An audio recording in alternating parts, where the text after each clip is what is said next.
I've spent almost 10 years on a documentary all about the forever chemical problem, interviewing so many different incredible and brilliant people.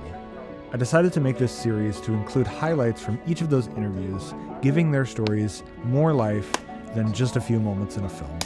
My name is Dana Sargent, and I'm the Executive Director of Cape Fear River Watch. The Cape Fear River provides drinking water for 1 in 5 North Carolinians.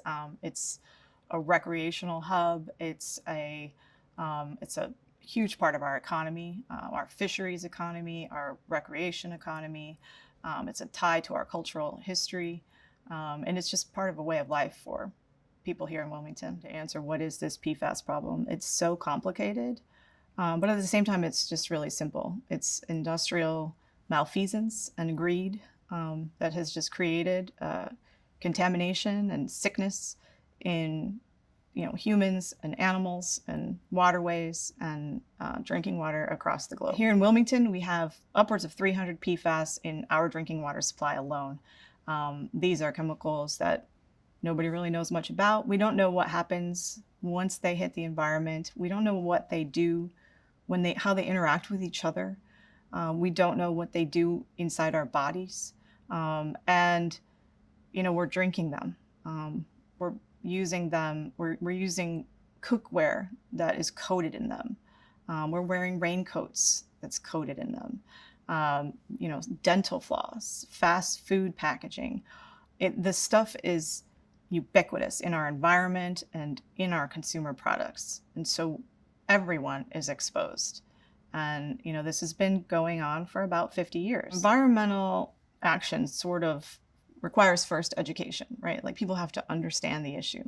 If you don't understand the issue, you won't take any action to prevent it. In Parkersburg, West Virginia, due to Rob Balot's tenacity, the largest human health study of these chemicals, ever conducted. But that took 18 years, right? So that's 18 years of people suffering and wondering and worrying. And once it came out, there was just this revelation of, hey, you know what?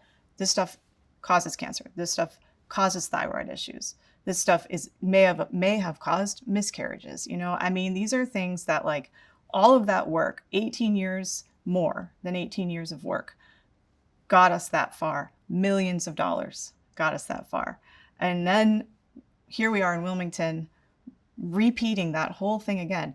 We don't have 18 more years to wait, and we shouldn't have to. We found out that folks in Wilmington have 2 and 3 times higher levels of PFOA and PFOS, the legacy chemicals, in their blood than the national average. My brother, who's a Chicago firefighter and a U.S. Marine, was diagnosed with glioblastoma. He lived in Chicago, and at the time, I had no idea that, like, this cancer could be related to his high exposure levels, because I didn't even understand that his exposure levels were higher. I'm grateful for my job, which gave me the opportunity to really research that aspect of military and firefighter exposure. And, we found out that firefighters are basically wearing PFAS. It's in their gear. They're fighting fires with a foam that's made from PFAS. And they're fighting fires where, smoke is burning carpets that might be coated in PFAS and other consumer products. So they're breathing it in, they're wearing it, and they're spreading this foam all over the place. Their exposure level is insane. He was given 1 month to 5 years to live, and he was 45 when he got that news, and then he was 47 when he died. I'm 47 right now. He died in 2019, and he was the kind of person that he was a hero, a firefighter and a Marine. This is a person that, chose a career that, put himself in the line of fire, literally. And then he got taken out by cancer. And that's not the way he should have gone. And we still don't know if it was because of PFAS. And my mom deserves to know that. And me and my sister and my brother and his wife and his small baby deserve to know if he died because of exposure to PFAS. And everybody that's alive right now deserves to know if their exposure to PFAS is making them sick or making their family members sick. And the companies are basically doing all they can to keep that information from us. So the EPA held what they called listening sessions in some of the communities that were highly contaminated. And they came to town. They came up near Fayetteville, and Riverwatch arranged a busload of people went up there because they wanted to be heard. People carried signs, and people took photos of their loved ones to bring up there. And I brought a photo of my brother. He was still alive at the time, and I held it up. He was standing on top of a truck with fire just blazing around him, and I held it up during my 2 minutes that I was given. And I looked across, and I was wondering what was happening with the few staff members of EPA that were there. And I, in the middle of my my comments, it occurred to me that they weren't actually listening. There wasn't anybody recording these conversations. There wasn't anybody typing notes. At the very least, there was nobody typing notes. There were 3 staff members writing handwritten notes while people were sharing stories about how sick they were and how sick their family members were. And it was, in my opinion, it was vile. It was a vile, circus act for photo ops. And it's their job to protect human health and the environment. That's their mission. It seems to me that in America, EPA spends a lot more time protecting corporate polluters. And, I'm really hopeful that this administration will actually get back to doing their job. What do I think needs to be done? I think this is the time where we need the entire world to get behind the fact that industrial pollution is making us sick, and the entire system needs to change. The corporate polluters should be paying for these health studies, not our tax dollars, not the people who are getting sick.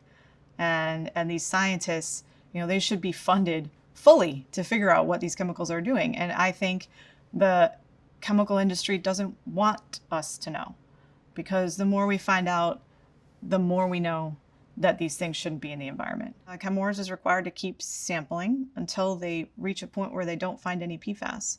And they're out at about 17 miles circumference around the facility, and they're still finding PFAS. And they're at about 5,000 personal wells that are shown to be contaminated to such a degree that Chemours is required under the consent order to pay for filtration systems for these folks. That's high levels of PFAS in these homes of rural North Carolinians for 40 plus years. This is generations of contamination in their well water that they're drinking and they're bathing in, and they're bathing their children in, and they're cooking in. They're not gonna be able to sell their homes because everybody knows their wells are highly contaminated. Nobody wants to buy a home like that. So it's affecting them. It's affected their health, and it's affecting their financial situations. These companies are just continuing to make billions of dollars while these people are just sick and can't sell their homes. Chemours' plant manager said that he wanted to be a good neighbor, and so he held a town hall up near the facility in a church. In my opinion, that was just, they did that on purpose, because these are rural folks that don't want to disrespect the church. They don't want to say things, loudly in the church. And so just the venue choice was pretty disgusting to me. There was a line of Chemours advisors and legal folks, and the plant manager just spouting the same talking points over and over again, not responding to anybody's questions. He just spouted talking points. And they were, at this point, now that we know what we know, one of his talking points was a bold-faced lie, that GenX is safe. And if the chemicals are safe, Why would you feel that you needed to spend so much money to keep them out of the environment? Their claim that GenX was safe has really become non-essential. It doesn't matter. We have 300 PFAS in our water, and it includes PFOA, and that includes PFOS, the legacy chemicals. It includes Naphthalene byproduct too, which is, a huge contaminant, and it's in our blood. And there was what they were calling a Naphthalene ditch. I mean, that's what the facility called it. The Naphthalene ditch. They had an entire ditch off the processing of Naphthalene that just went right into the river. It was just piles and piles of a highly, highly toxic PFAS flowing right into the river. These companies know exactly what they're doing, and they've been allowed to do it. I'm just one story, and there are thousands of people across the globe who have these same stories.